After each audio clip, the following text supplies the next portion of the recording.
Hello. കഴിഞ്ഞ 1.5 മണിക്കൂറായിട്ട് ഞാൻ ഇവിടെ പോസ്റ്റായിട്ട് നിൽക്കുകയാണ്. ഇവിടെ ഇങ്ങനെയാണ്, എന്തോ ഒരു സാധനം അത്യാവശ്യമായിട്ട് ഉണ്ടാക്കണം, റെഡി ആയിട്ട് നിൽക്കണം എന്ന് പറഞ്ഞ് ഞാൻ നിൽക്കുന്ന നിപ്പാണിത്. ഇപ്പം ഒരു മിനിറ്റ്, ഫാൻ ഓഫ് ചെയ്തോട്ടെ, ഭയങ്കര സൗണ്ടാണ്. ഓക്കെ, അപ്പോൾ അതാണ് അവസ്ഥ. ഞാൻ വന്നപ്പോഴത്തേക്കും കണ്ട വേറൊരു കാഴ്ച ഇതാണ്, നിങ്ങളെ ഞാൻ കാണിച്ചു തരാം. ഞാൻ നാട്ടിൽ നിന്ന് കൊണ്ടുവന്ന ചക്കയുടെ അവസ്ഥ നിങ്ങൾ കണ്ടോ? റാണിയുടെ പണിയാണ്, അതിൻ്റെ ചക്കച്ചുളയൊക്കെ എടുത്തു വെച്ചിരിക്കുന്നത്. പക്ഷെ ഒരു കുഴപ്പമെന്ന് പറഞ്ഞാൽ ഇപ്പം 2 ആഴ്ചയായിട്ട് ഈ ചക്ക പഴുത്തിട്ടില്ല. ഇവിടുത്തെ അന്യായമായ തണുപ്പ് കാരണമാണെന്ന് തോന്നുന്നു ചക്ക ഇങ്ങനെ മരച്ചിരിക്കുന്ന ഒരവസ്ഥയിലാണ് ചക്ക ഇരിക്കുന്നത്. ഇല്ല, ഇതൊരു ചുള എടുത്ത് നോക്കട്ടെ. ഒരു ചുള കിട്ടിയിട്ടുണ്ട്. മധുരമായി വരുന്നുണ്ട്, മധുരമുണ്ട്. പക്ഷെ എന്നാലും നമ്മുടെ നാട്ടിലത്തെ ആ ഒരു എന്താ പറയുന്നേ, ഒരു നല്ലൊരു ഇതിലേക്ക് മാറിയിട്ടില്ല എനിക്ക് തോന്നുന്നത്. ഇനിയിപ്പം ഇതിനെ കെട്ടിപ്പൊഴുക്കി വേറെ നോക്കണം തോന്നുന്നു. അതിലൊക്കെ വന്നിട്ടുണ്ട്. 1.5 മണിക്കൂറായി. എത്ര എന്നോട് കയറാണി? ഞാനേ കുറച്ച് ആൻസർ ചെയ്യാൻ പോയി. വാട്സപ്പിൽ കുറെ മെസ്സേജ് വന്നായിരുന്നു. എന്നെ തിരുന്നേ, നീ ആരാ ചക്ക ഇങ്ങനെ കുത്തിപ്പറിച്ചിരിക്കുന്നത്?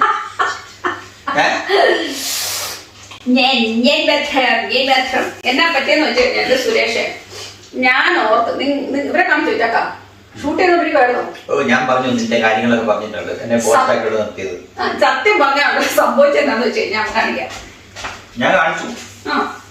ഈ ചക്ക ഇതുപോലെ ആർക്കെങ്കിലും കലാപരമായിട്ട് ചെയ്യാൻ പറ്റും. അതെ, പൂക്കൾ ഓരോ ദിവസം നടത്തി നോക്കുന്ന പഴുത്തോ തുളയിട്ട് ഓരോ, എന്റെ പോലെ സ്വഭാവം ആർക്കെങ്കിലും ഉണ്ടെ പറയണേ. ഓരോ ചുളയും ഇങ്ങനെ തുളയിട്ട് പോയിട്ട് അതിനെ അടത്തിയെടുക്കുക, ഇതാണ് പരിപാടി.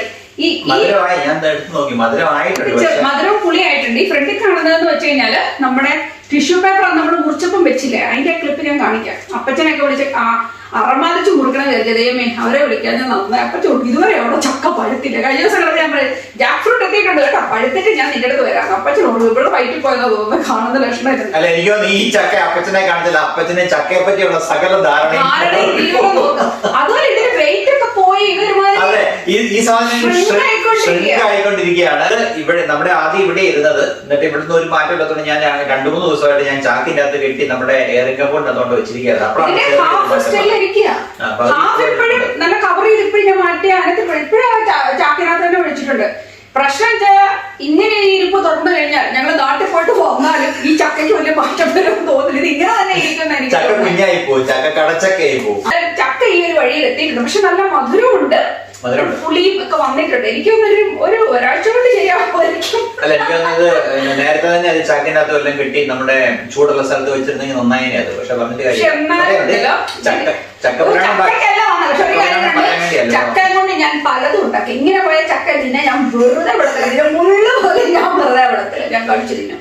നമ്മുടെ കാര്യമല്ലോ കേട്ടോ. ചക്കപ്പുരാണ് മാറ്റി വെച്ച്. ചക്കയല്ല ഇന്നത്തെ വിഷയം. ഞാനുണ്ടല്ലോ ഒരു റെസിപ്പി കണ്ടു. ഇത് എന്റെ സ്വന്തം റെസിപ്പി അല്ല, സത്യമായിട്ട്.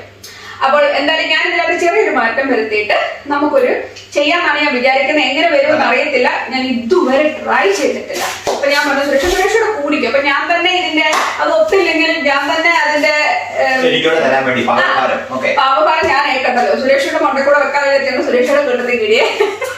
അപ്പൊ എന്തായാലും വേറെ ഒന്നുമല്ല, നമ്മുടെ വീട്ടില് ഒരുപാട് ബനാന വീടുണ്ട്. ഞാൻ ഐറ്റംസ് എല്ലാം ഇങ്ങനെ റിട്ടേക്ക് വെച്ചിട്ടാണ് പെട്ടെന്ന് ചെയ്യാൻ വേണ്ടി. ഞാൻ കാണിച്ചു തരാം. നോക്കിക്കേ, എന്തോരം പഴമാന്ന് നോക്കിക്കേ. പഴത്തിന്റെ പെരുന്നാൾ. ഇവിടെ ആരും ഇത് തിന്നാനില്ല. എല്ലാവരും കൈ കൊണ്ട് വെച്ചാലും വഴക്കുണ്ടാക്കിയാല് എല്ലാരും ഇച്ചിരി തിന്നും. ഇത് മുഴുവൻ ഇരിക്കുക. ഇത് കണ്ടപ്പോഴും കഞ്ഞാൾ തന്നാ പിന്നെ നമുക്ക് ഇന്ന് വെച്ച് അലക്കാന്ന് വിചാരിച്ചു. അപ്പൊ നിങ്ങൾ റെഡി അല്ലേ? ഒന്ന് ട്രൈ നോക്കട്ടെ. നന്നായിട്ട് വന്നെങ്കിൽ തീർച്ചയായിട്ടും എങ്ങനെയുണ്ടെന്ന് പറയാം. നിങ്ങൾ എല്ലാവരും ട്രൈ ചെയ്യാം. കണ്ടാൽ നല്ല അടിപൊളിയാണ് ഐറ്റം. നമുക്ക് ആർക്കും കണ്ടാൽ എടുത്തത് തിന്നാൻ പോകുന്ന ഒരു അവസ്ഥയിലാണ് ഇരിക്കുന്നത്. അതുകൊണ്ടാണ് ഞാനിത് ഉണ്ടാക്കാൻ പോകുന്നത്. ഓക്കെ, അപ്പൊ നല്ല നല്ല റെസിപ്പീസ് ആണെങ്കിൽ തീർച്ചയായിട്ടും ഞാൻ ഇങ്ങനെ എന്തെങ്കിലുമൊക്കെ കണ്ട് ഇൻട്രസ്റ്റിംഗ് ആയിട്ടുണ്ടെങ്കിൽ തീർച്ചയായിട്ടും നമുക്ക് ചെയ്യാം അല്ലെ. ഓക്കെ, അപ്പൊ നമ്മൾ സമയം കളയുന്നില്ല. നമുക്ക് ആദ്യം വേണ്ടത് പഴം മക്കളെ, പഴം. അപ്പൊ പഴത്തിന് ഞാനത് സ്ലൈസ് ചെയ്ത് എടുക്കാൻ പോകണം. ആദ്യം അതാണ് നമ്മൾ ചെയ്യുന്നത് കേട്ടോ. ഇത്ര ഷേപ്പിലേക്ക് മാറ്റാം. ഞാൻ ഈ ബനാന ഏകദേശം കുറച്ച് തിക്കായിട്ട്, ഒത്തിരി തിന്നല്ല എന്നാൽ ഇച്ചിരി തിക്കായിട്ട് ഞാൻ ഇതിൽ എന്തെങ്കിലും വട്ടത്തിലാണ് ഞാൻ ചെയ്യാൻ പോകുന്നത് കേട്ടോ. അപ്പൊ നമ്മുടെ പഴം ഇവിടെ ഞാൻ വട്ടത്തിൽ അരിഞ്ഞ് വെച്ചിട്ടുണ്ട്. പാൻ ഇവിടെ അടുപ്പത്ത് വെച്ചിട്ടുണ്ട്. ഇത് നിന്ന് ചൂടായി വന്നോട്ടെ. ഞാൻ കുറച്ച് ബട്ടർ ഇട്ട് കൊടുത്തിട്ടുണ്ട് കേട്ടോ. ഇതൊന്ന് അലിഞ്ഞു വരട്ടെ കേട്ടോ. ചിട്ടുക. ഇതിലേക്ക് ഞാൻ തന്നെ 1 ടേബിൾ സ്പൂണോളം നിറച്ച് 1 ടേബിൾ സ്പൂൺ ഷുഗർ ചേർത്തിട്ടുണ്ട്. നമുക്ക് നന്നായിട്ടൊന്ന് ഇളക്കി കൊടുക്കാം. കരിയരുത്, നോക്കി നമ്മൾ തീരെ താത്തിടണം കേട്ടോ. തീരെ താത്തിടേ ചെയ്യാവുള്ളൂ. നമുക്ക് നന്നായിട്ടൊന്ന് ഇളക്കി കൊടുക്കാം. ഈ ഷുഗറോ ബ്രൗൺ ഷുഗറോ എന്ത് വേണമെങ്കിലും ഉപയോഗിക്കാം കേട്ടോ. ഇതൊന്ന് നന്നായിട്ടൊന്ന് അലക്കണം. ഇപ്പോഴും ഇത് തരിയുണ്ട്. ഇതിന്റെ കളറ് മാറാൻ തുടങ്ങിയിട്ടുണ്ട്. ഇത് കാരമലൈസ് ആണെന്നുണ്ടോ, കളറ് മാറാൻ തുടങ്ങിയിട്ടുണ്ട്. ഇച്ചിരിയും കൂടെ നായി കഴിയുമ്പോഴേക്ക് നമുക്കിതിലേക്ക് നമ്മുടെ ബനാന കൂട്ടനെ ഇട്ട് കൊടുക്കാം. ഇതാവാൻ തുടങ്ങിയിട്ടുണ്ട്. ഇതിലേക്ക് ഞാൻ ബനാന ഇങ്ങനെ വെച്ച് കൊടുക്കുവാണേ. അപ്പം നിങ്ങൾ ബനാന വെക്കുമ്പോഴത്തേക്കും പാത്രം നിറച്ച് ബനാന വെക്കണം. ഒരു ഗ്യാപ്പ് ഇടരുത്. ഗ്യാപ്പ് ഇടരുത്. പറഞ്ഞതിന്റെ കാര്യം എന്താന്ന് കഥ തീരുമ്പോൾ നിങ്ങൾക്ക് മനസ്സിലാവും. അതെ, നമ്മൾ ഇതിനു മുന്നേ ചെയ്തിട്ടുമില്ല, പരീക്ഷിച്ച് നോക്കിയിട്ടോ. ഇത് തന്നെയാണ് നമ്മുടെ പരീക്ഷണമാണ് മക്കളെ. ഇതാണ് പരീക്ഷണം. എന്ത് സംഭവിക്കാം? അതെ, എന്ത് സംഭവിക്കാൻ നിമിഷങ്ങൾ ഇപ്പോൾ കടന്നു നോക്കിട്ടിരിക്കുകയാണ്. ഓക്കെ, അപ്പൊ നമ്മുടെ ഇടയില്ലാതെ നമ്മൾ ഇതുപോലെ വട്ടത്തിൽ വെച്ചിട്ടുണ്ട്. നിങ്ങൾക്ക് എങ്ങനെ വേണേലും ഇതിനെ അരിഞ്ഞിടാൻ പറ്റും കേട്ടോ. അപ്പൊ ആ ബട്ടറിലും ഷുഗറിലൂടെ ഇതിങ്ങനെ കിടന്ന് പതുക്കെ ഒന്ന് വെന്തുകൊണ്ടിരിക്കുകയാണ്. തീരെ തീ താത്തിടുക കേട്ടോ. ഇനിയിപ്പോൾ അടുത്ത പരിപാടി നമുക്ക് ചെയ്യാം. അപ്പോൾ ഒരു 50 ഗ്രാം ഷുഗർ ഇവിടെ വേണം. അപ്പം നമുക്ക് വേണ്ടത് മക്കളെ കോഴീൻ്റെ മുട്ട ഒരെണ്ണം, നല്ല മുഴുത്ത ഒരു മുട്ട. ഞാൻ ഇപ്പൊ കോഴിക്കുട്ടി എടുത്തോണ്ട് വന്ന പൊട്ടിക്ക് ഒഴിക്കുക. ഇനിയിപ്പോൾ നമ്മുടെ ഷുഗർ, നമ്മളിപ്പോൾ അളന്നെടുത്ത ഷുഗർ ഇതിലേക്ക് നമുക്ക് ഇട്ട് കൊടുക്കാം. ഇനിയിപ്പോൾ അങ്ങോട്ടും ഇങ്ങോട്ട് നോക്കല്ലേ, നമ്മള് ഈ സുനാമണി വെച്ചിട്ട് ശരിക്കങ്ങ് വിസ്ക് കേട്ടോ. നന്നായിട്ട് അങ്ങോട്ട് മിക്സ് ചെയ്തെടുക്കണേ. 50 ml വെജിറ്റബിൾ ഓയിലാണ് ഒഴിക്കേണ്ടത്. ഞാനും അത് തന്നെ എടുത്ത് താങ്ങിയിട്ടുണ്ട് കേട്ടോ. 50 ml വെജിറ്റബിൾ ഓയിൽ. അടുത്തത് 100 ml മിൽക്കാണ് ഇതിലേക്ക് ഒഴിച്ചത്. 100 ml മിൽക്ക്. ഇനി അങ്ങോട്ടും ഇങ്ങോട്ടും നോക്കണ്ട, നന്നായിട്ട് അങ്ങോട്ട് മിക്സ് ചെയ്ത് കൊടുക്കാം. കിടക്കിയില്ല, കളറൊക്കെ മാറിയല്ലോ. സുന്ദരൻ, സുമുഖൻ, സുശീലൻ, സുന്ദരിയായിട്ടുണ്ട്. ഇതിലേക്ക് നമുക്ക് നമ്മുടെ വാനില എസൻസ് ചേർത്ത് കൊടുക്കാം. നമുക്ക് നന്നായിട്ട് അതുകൂടെ ചേർത്തൊന്ന് മിക്സ് ചെയ്യാം. അപ്പൊ നല്ല മണം വരുന്നുണ്ട്, അടിപൊളി. നിങ്ങൾക്ക് വാനില വേണമെങ്കിൽ നിങ്ങൾക്ക് ഇഷ്ടമുള്ള എസൻസ് ചേർക്കാം. നല്ലതുണ്ടേ, നല്ല മണം വരുന്നേ. ഇനിയിപ്പോൾ നമ്മൾ ചെയ്യാൻ പോകുന്നതെന്ന് വെച്ച് കഴിഞ്ഞാൽ പ്ലെയിൻ ഫ്ലവർ നമുക്കൊരു 130 ഗ്രാം അവർ പറയും. നമുക്ക് അത് തന്നെ എടുക്കാം. 130 ഗ്രാം നമുക്കത് ഇതുപോലെ ഒന്ന് അരിച്ചിടാവേ. നിങ്ങൾക്ക് വേണമെങ്കിൽ സെപ്പറേറ്റ് ഇത് ഞാൻ ഇനി ചേർക്കാൻ പോകുന്ന ചേരുവകൾ വേറെ ബൗളിലോട്ട് എടുത്തിട്ട് ചേർക്കാം. ഇതിപ്പോൾ ഇങ്ങനെയാണെങ്കിലും പ്രശ്നമൊന്നുമില്ല, എന്തായാലും ഒരു വയറ്റിൽ പോകാനുള്ളതല്ലേ. കൊക്ക പൗഡർ, അപ്പോൾ 20 ഗ്രാം കൊക്ക പൗഡറാണ് ഇതിനകത്ത് എടുത്തേക്കുന്നത്.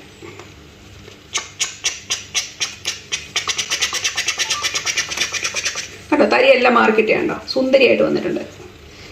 ഇനി നമുക്ക് വേണ്ടത്, ഇനി നമ്മുടെ ബേക്കിംഗ് പൗഡർ 8 ഗ്രാം ചേർക്കാനാണ് നമ്മൾ പറഞ്ഞേക്കുന്നത്. അതും ഇതിനകത്തോട്ട് ഞാൻ ഇട്ടിട്ടുണ്ട്. അപ്പം നമ്മുടെ സംഭവവികാസങ്ങളൊക്കെ റെഡി ആയിട്ടുണ്ട്.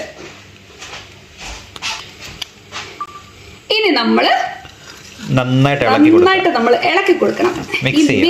ഈ മിക്സ് ആണ് നമ്മുടെ ബനാനയുടെ മുകളിലേക്ക് പോകാൻ പോകുന്നത്. അപ്പൊ നമ്മൾ നന്നായിട്ട് നമുക്ക് മിക്സ് ചെയ്ത് കൊടുക്കണം. ഓക്കെ, ഞാൻ ഓർത്ത് എൻ്റെ ബോഡി കൂടിപ്പോയോ എന്താന്ന്, പക്ഷെ എല്ലാം അവർ പറഞ്ഞേക്കുന്ന കറക്റ്റ് അളവിനാണ് ഞാൻ ചെയ്തേക്കുന്നത് കേട്ടോ. അപ്പം നല്ല സുന്ദരമായിട്ട് തന്നെ വന്നിട്ടുണ്ട്.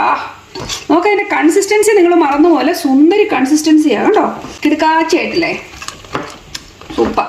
അപ്പം സംഭവം ഇവിടെ റെഡി ആയിട്ടുണ്ട്. എല്ലാം നന്നായിട്ട് മിക്സ് ചെയ്യണം. മിക്സിങ് വെരി ഇമ്പോർട്ടൻ്റ് ആണ്. നമുക്ക് നന്നായിട്ട് മിക്സ് ചെയ്ത് എടുക്കണം കേട്ടോ. കുഞ്ഞുങ്ങളെ, ഇതാണ് നമ്മുടെ മാവിന്റെ ഘടന. ഇതാണ് നമ്മുടെ പല്ലുകളുടെ ഘടന.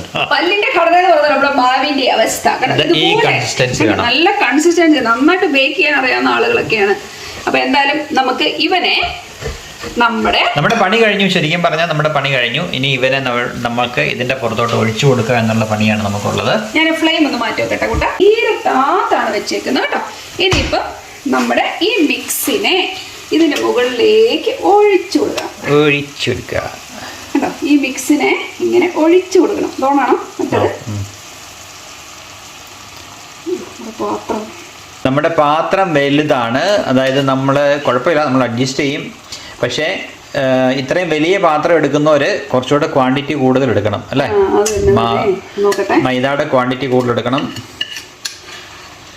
ഓരോന്ന് ചെയ്യുമ്പോഴല്ലേ പഠിക്കണേ. കൈകൊണ്ട് നമുക്ക് തോണ്ടിയിടാം കുഞ്ഞുങ്ങളെ, തോണ്ടിയിടാം. ശരിക്കും പറഞ്ഞാൽ കുറച്ച് കുഞ്ഞിപ്പാത്രം നിങ്ങൾ എടുക്കാവുള്ളൂ കേട്ടോ. ഇപ്പം തന്നെ നമുക്ക് അബദ്ധം മനസ്സിലായി. എന്നാലും ഇത് നന്നായി വരുമെന്നുള്ള പ്രതീക്ഷ, വിശ്വാസം അതിലെ എല്ലാം കുഞ്ഞുങ്ങളെ, എല്ലാം. അപ്പം നമുക്ക് എന്തായാലും ഉള്ളതിൽ നമ്മൾ അഡ്ജസ്റ്റ് ചെയ്യാം. എന്നാൽ ഇച്ചിരിയുടെ കനത്തെ വേണമായിരുന്നു, I am sure. But anyway will see. സംഭവം ഇതാണ്. അപ്പോൾ ഇനി ഇപ്പം നമുക്ക് അവർ പറയുന്ന വെച്ചിട്ട് ഒരു 20-25 മിനിറ്റ്സ് എടുക്കുമെന്നാണ് പറയുന്നത്. തീരെ തീ താത്തിട്ടിട്ട് നമുക്ക് അത്ര നേരം ഒന്ന് വെയിറ്റ് ചെയ്യാം. ക്ഷമയോടുകൂടി കാത്തിരിക്കാം. എന്ത് സംഭവിക്കാൻ നിമിഷങ്ങൾ കടന്നു പോയിക്കൊണ്ടിരിക്കുകയാണ് കുഞ്ഞാടുകളെ, കടന്നു പോയിക്കൊണ്ടിരിക്കുകയാണ്. ഇത് വന്നിട്ട് തീ തീരെ താത്താണ് നമ്മൾ വെച്ചിരിക്കുന്നത്. ഞാൻ നേരത്തെ പറഞ്ഞത് ഒരു ചെറിയ പാത്രത്തിൽ ചെയ്യുന്നതായിരിക്കും നല്ലത്. ഞാനിത് ആദ്യമായിട്ടാണ് ചെയ്യുന്നത്. അതിൽ എൻ്റെ പാത്രം കുറച്ച് വലുതായിപ്പോയി. അപ്പം നമുക്ക് കുറച്ചുകൂടെ കനത്തിൽ നമ്മുടെ ആ മാവ്, നമ്മുടെ എടുത്ത മിക്സ് നിന്നേരം അപ്പോൾ നല്ല കനത്തിൽ നമ്മുടെ സ്പഞ്ച് അവിടെ റെഡി ആയേനെ അല്ലേ? ശരിയല്ലേ ഞാൻ പറഞ്ഞത്? ഇച്ചിരി കൂടെ ഒന്ന് നന്നായിട്ടൊന്ന് ആയി വരട്ടെ. ഞാൻ എന്തായാലും മൂടി വെച്ചിട്ടുണ്ട്. ഓക്കെ, അപ്പോൾ നമുക്ക് അടുത്ത 20-25 മിനിറ്റ് കഴിയുമ്പോൾ കാണാൻ പറ്റും നമ്മുടെ ഇന്നത്തെ പരിപാടി സക്സസ് ആണോ അല്ലയോ എന്ന്. തീർച്ചയായിട്ടും സക്സസ് ആയിരിക്കും അല്ലേ റാണി? അല്ലെ, തീർച്ചയായിട്ടും അങ്ങനെയായിരിക്കും. അതിന്റെ ഇടയ്ക്ക് ഔട്ട് ഓഫ് സിലബസ് ആയിട്ട് വേറെ ഒരു കാര്യം ഞാൻ പറയാം. കഴിഞ്ഞ ദിവസം നമ്മൾ നാട്ടിൽ പോയിട്ട് വന്നപ്പോഴത്തേക്ക് നമ്മൾ ആ എയർപോർട്ട് ലോഞ്ചിൽ പോയ കാര്യം പറഞ്ഞ് വീഡിയോ ഇട്ടിരുന്നു. അപ്പൊ പലരും പല സംശയങ്ങൾ ചോദിച്ചു. അതിന്റെ ഒരു കാര്യം പറയാം. നമ്മുടെ നാട്ടിലത്തെ നമ്മുടെ റുപ്പേ കാർഡ് വെച്ചിട്ടാണ് 2 രൂപയ്ക്ക് നമുക്ക് ആ ലോഞ്ചിന്റെ സൗകര്യം ഉപയോഗിക്കാൻ പറ്റുന്നത്. അതിൻ്റെ അകത്ത് ഒരു കാർഡ് ഹോൾഡർക്ക് മാത്രമേ ആ കാർഡ് വെച്ചിട്ട് പേ ചെയ്യാൻ പറ്റത്തുള്ളൂ. അതായത് 4 പേര് കയറുകയാണെങ്കിൽ 4 പേർക്ക് കാർഡ് വേണം. അതാണ് പ്രധാനപ്പെട്ട ഒരു കാര്യം. അപ്പം സിംഗിൾ ആയിട്ട് ഡബിൾ ആയിട്ടൊക്കെ പോകുന്നവരുടെയിലേക്കാണ്. ഫാമിലി ആയിട്ട് പോകുന്നവർക്ക് പിള്ളേർക്ക് ഒരുപക്ഷെ കാർഡ് കണ്ടെന്ന് വരത്തില്ല, സ്വാഭാവികമായിട്ടും കാണത്തില്ലല്ലോ. അപ്പൊ അങ്ങനെ വരികയാണെങ്കിൽ ഫുൾ എമൗണ്ട് അവർക്ക് പേ ചെയ്യേണ്ടി വരും. സാധാരണ ഫുൾ എമൗണ്ട് എന്ന് പറഞ്ഞാൽ $30-32 അതായത് ഏകദേശം 2500 രൂപയാണ് ഒരാളുടെ അവിടുത്തെ ഫീസ് എന്ന് പറയുന്നത്. അപ്പം ഫാമിലി ആയിട്ട് പോകുന്നവര് അത് ശ്രദ്ധിച്ച് കയറുക. അതുപോലെ തന്നെ ചിലർ പറയുന്നുണ്ടായിരുന്നു സ്വന്തം പേരിലുള്ള കാർഡ് വെച്ച് മാത്രമേ നമുക്ക് പേ ചെയ്യാൻ പറ്റത്തുള്ളൂ. അങ്ങനത്തെ പ്രശ്നമില്ല. പക്ഷെ ഒരു കാർഡിന് എൻട്രി മാത്രമേ കിട്ടത്തുള്ളൂ ഉള്ളൂ കേട്ടോ. പിന്നെ 5 വയസ്സിന് താഴെയുള്ള കുട്ടികൾക്ക് സൗജന്യമാണ്. അതിന് മേലുള്ള എല്ലാവരും പേ ചെയ്തേ പറ്റത്തുള്ളൂ. റാണിക്ക് പറ്റുമായിരിക്കും. അതിന്റെ സർട്ടിഫിക്കറ്റ് കാണിച്ചാൽ മതി. 5 വയസ്സ് എന്ന് പറഞ്ഞ കയറാം. പിന്നെ പലരും ചോദിച്ചു എങ്ങനെയാണ് നമുക്ക് റുപ്പേ കാർഡ് കിട്ടുന്നത്. റുപ്പേ കാർഡ് നമ്മുടെ നാട്ടിലത്തെ NRI അക്കൗണ്ടിൽ നിന്ന് കിട്ടുന്നതാണ് റുപ്പേ കാർഡ്. അതിപ്പം റുപ്പേ അല്ല വിസയാണ് കിട്ടിയിരിക്കുന്നതെങ്കിൽ ബാങ്കുകാരോട് പറയുകയാണെങ്കിൽ അവർ റുപ്പേ ആയിട്ട് മാറ്റിയൊക്കെ തരുന്നതാണ്, കുഴപ്പമൊന്നുമില്ല. പിന്നെ ഇത് കൊച്ചി എയർപോർട്ടിൽ മാത്രമല്ല പല ലോഞ്ചുകളിലും ഇതിന്റെ ആക്സസ് ചെയ്യാൻ പറ്റും. അതിന്റെ എല്ലാ ഡീറ്റെയിൽസും അവരുടെ വെബ്സൈറ്റിൽ കൊടുത്തിട്ടുണ്ട്. റുപ്പേ കാർഡിന്റെ വെബ്സൈറ്റിൽ കൊടുത്തിട്ടുണ്ട്. റുപ്പേക്ക് മാത്രമല്ല വിസയ്ക്കും എല്ലാം ഇതുപോലെയുള്ള ഫ്രീ ലോഞ്ച് ആക്സസ് ഉണ്ട്. എല്ലാം ഓരോ കാർഡുകാരുടെ വെബ്സൈറ്റ് നമുക്ക് പോയാൽ കാണാൻ പറ്റും കേട്ടോ. അപ്പൊ ഇതിന്റെ കാര്യം നമുക്ക് അരമണിക്കൂർ കഴിയുമ്പോഴത്തേക്കും നമുക്ക് തിരിച്ചു വരാം. സമയം സമാഗതമായിട്ടുണ്ട്. നമുക്ക് ഞാനൊരു ഫോയിലൂടെ വെച്ചായിരുന്നേ, അടുത്ത് കാണിക്കാം. എടുത്തപ്പോഴേക്ക് ഇതുപോലെയാണ് കാണുന്നത്. കണ്ടു കഴിഞ്ഞാൽ സഹാറ മരുഭൂമിയൊക്കെ പോലെ നമുക്കിപ്പോൾ തോന്നുന്നുണ്ട്. കണ്ടോ, ഇങ്ങനെയാണ് നമുക്കിതിനെ കിട്ടുന്നത്. പക്ഷെ ഞാൻ നോക്കുമ്പോഴേക്കുണ്ടല്ലോ എൻ്റെ ആ കൊമ്പും കോലും ഒന്നും കാണുന്നില്ല. ഞാൻ ബന്ധമില്ല, ഇത് ഒട്ടും പിടിക്കുന്നില്ല. ഒന്നുകൂടെ തുളയിട്ടേക്കാം. ഒന്നും പിടിക്കുന്നില്ല. അപ്പൊ അതിനർത്ഥം ഇതായിട്ടുണ്ടെന്നാണ്. ഇനിയിപ്പോ നമുക്കിതിനെ നമുക്കൊരു വേറൊരു പാത്രത്തിലേക്ക് മാറ്റാം. ഞാൻ ഇതിനെടുത്ത് മറിക്കാൻ പോവാണ്. എന്ത് സംഭവിക്കാം? മിടുക്കി, ബുദ്ധിയില്ലെന്ന് ആരാ പറഞ്ഞത്? എനിക്ക് ഭയങ്കര ബുദ്ധി. പക്ഷേ ഞാൻ മറിക്കണോ?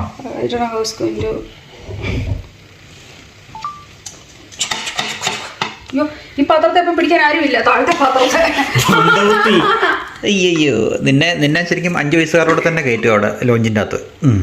അയ്യോ അയ്യോ അയ്യോ, ഞാൻ ഇതിലേക്ക് മറിച്ചപ്പോൾ എനിക്ക് കിട്ടുന്ന അവസ്ഥയാണ് നിങ്ങൾ കണ്ടുകൊണ്ടിരിക്കുന്നത് കുഞ്ഞാടുകളെ.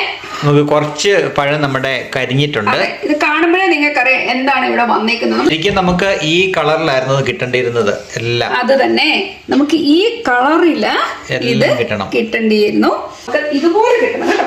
ഈ ഒരു കളറിൽ നമുക്ക് സംഭവം കിട്ടണം. നല്ല ഭംഗി. അപ്പൊ കാണാൻ തന്നെ എന്നാ രസം അറിയാം. പക്ഷെ ഈ കാണുന്ന സുന്ദരികൾ എല്ലാരും തന്നെ എന്തുപറ്റി കരിഞ്ഞുപോയി. പക്ഷെങ്കിൽ വേറെ കാര്യമുണ്ട്. പക്ഷെ ഇപ്പഴത്തെ പോർഷൻ ഒരു പ്രശ്നമില്ല കേട്ടോ.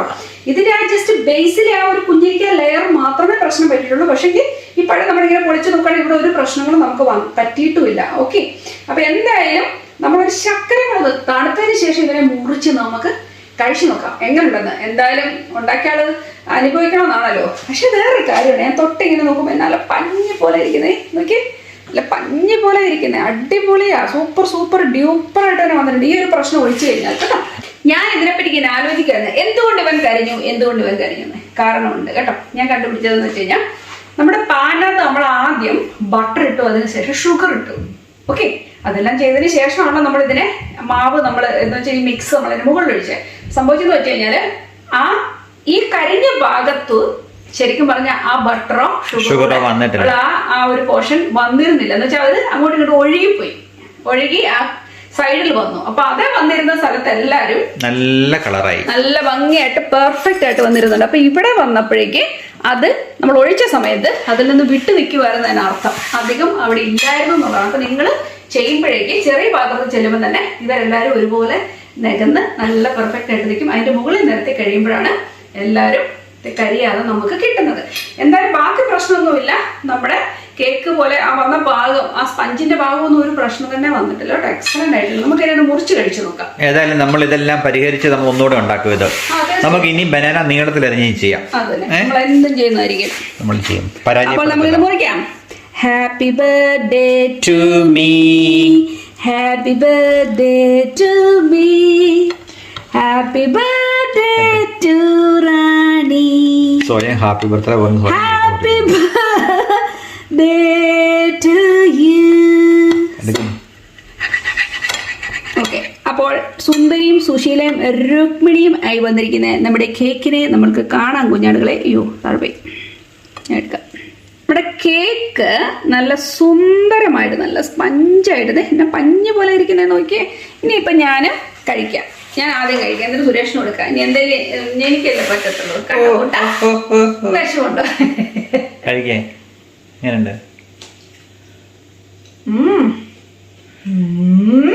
ഞാൻ പറയാം. എനിക്ക് നിന്നെ വിശ്വാസമില്ല.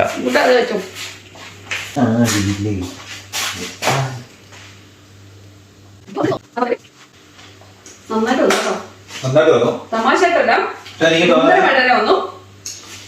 പറഞ്ഞ കഴിഞ്ഞ പോർഷൻ ഇതാ സംഭവിച്ചത്. അതെ, അതുകൊണ്ട് പറ്റിയതാണ്. പക്ഷെ രുചിയുടെ കാര്യത്തിലൊന്നും യാതൊരു കുഴപ്പമില്ല. തീർച്ചയായിട്ടും നമുക്ക് എനിക്ക് തോന്നണല്ലോ, നമ്മുടെ ഈ ബനാനയിലും നല്ലത് നമ്മുടെ ഏത്തക്ക ഉപ്പായിരിക്കും. നമ്മുടെ ഏത്തക്ക ആയിരിക്കും പഴത്തിനേലും നല്ലത്. ഈ പഴം ഏത്തക്ക ഇല്ലാത്തവര് നമ്മുടെ സാധാരണ പഴം, ഏത് പഴം ഉപയോഗിച്ചിട്ടാണ് നമുക്ക് ചെയ്യാൻ പറ്റും. നല്ല ടേസ്റ്റ് ആണ്, നല്ല സോഫ്റ്റ് ആണ്, എല്ലാം കൊണ്ട് അടിപൊളിയാണ്, സൂപ്പറാണ് കേട്ടോ. നമ്മോട് നോക്കി എന്തായാലും പറയാം. എല്ലാവരും ട്രൈ ചെയ്യണം കേട്ടോ. തീർച്ചയായിട്ടും നമ്മൾ ഇനി ഉണ്ടാക്കും ഇത്. ഇനി നമുക്ക് വേറെ രൂപത്തിൽ നമ്മൾ തീർച്ചയായിട്ടും ഉണ്ടാക്കും. സെയിം സാധനം തന്നെ. സാധാരണ റാണി റെസിപ്പി ഉണ്ടാക്കുന്നതിന് മുമ്പ് ഒന്ന് പരീക്ഷിച്ച് നോക്കിയിട്ടാണ് സാധാരണ ചെയ്യുന്നത്. പക്ഷെ ഇത്തവണ അത് ചെയ്തില്ല, നേരെ ചെയ്യാറുണ്ട്. അതുകൊണ്ടാണ് ഇങ്ങനെ പറ്റിയത്. നെക്സ്റ്റ് ടൈം നമുക്ക് ആ പ്രശ്നം ഉണ്ടാകത്തില്ല. അടിപൊളിയായിട്ടുണ്ട്. എല്ലാവരും ട്രൈ ചെയ്ത് നോക്കിയോ. കാരണം എത്ര പെട്ടെന്ന് ചെയ്തെടുക്കും. ഇപ്പൊ ആരെങ്കിലും വിരുന്നുകാരെ വീട്ടിൽ വരാന്ന് പറഞ്ഞാൽ പോലെ നമ്മുടെ വീട്ടിൽ പഴം കൊണ്ട് പെട്ടെന്ന് ചെയ്തെടുക്കത്തില്ല. ഇത്തിരി ബേക്കിംഗ് പൗഡറിനോട് കാര്യം, ബേക്കിംഗ് പൗഡർ അത്യാവശ്യമാണ്. ഇത്രയും കാര്യം കൊണ്ട് എത്ര എളുപ്പത്തിൽ നമുക്ക് ചെയ്യാവുന്നതാണ്. അപ്പൊ എല്ലാവരും ഒന്ന് ട്രൈ ചെയ്ത് നോക്കുക. എന്തായാലും ജസ്റ്റ് ഒരു പരീക്ഷണമായിരുന്നു. എന്തായാലും അത് വിജയിച്ചു. പിന്നെ ഇടയ്ക്ക് ഇത്തിരി ഫ്ലോപ്പായി. അത് നമ്മുടെ കയ്യിലിരിപ്പ്, നമ്മുടെ അറിവ് കുറഞ്ഞു പോയതിന്റെയാണ്. അതൊന്നും സംഭവിക്കില്ല. എന്തായാലും ഇന്നത്തെ നമ്മുടെ കുഞ്ഞിക്ക വീഡിയോ നിങ്ങൾ എല്ലാവരും സഹായിച്ചതിന് ഒരുപാട് സന്തോഷമുണ്ട്. നിങ്ങളുടെ സപ്പോർട്ടിന്, സ്നേഹത്തിന് എത്ര നന്ദി പറഞ്ഞാലും മതിയാവില്ല. ഞാൻ എപ്പോഴും പറയുന്നു, എനിക്ക് പറഞ്ഞാലും അത് തീരുന്നില്ല അങ്ങോട്ട്. അതാ എന്റെ ഒരു പ്രശ്നം. അപ്പൊ നമുക്ക് നല്ല റെസിപ്പികളുമായിട്ട് അല്ലെങ്കിൽ നല്ല വിഷയമായിട്ട് നമുക്ക് വീണ്ടും കാണാം. എല്ലാവരും take care. Thank you so much. Bye bye. Bye.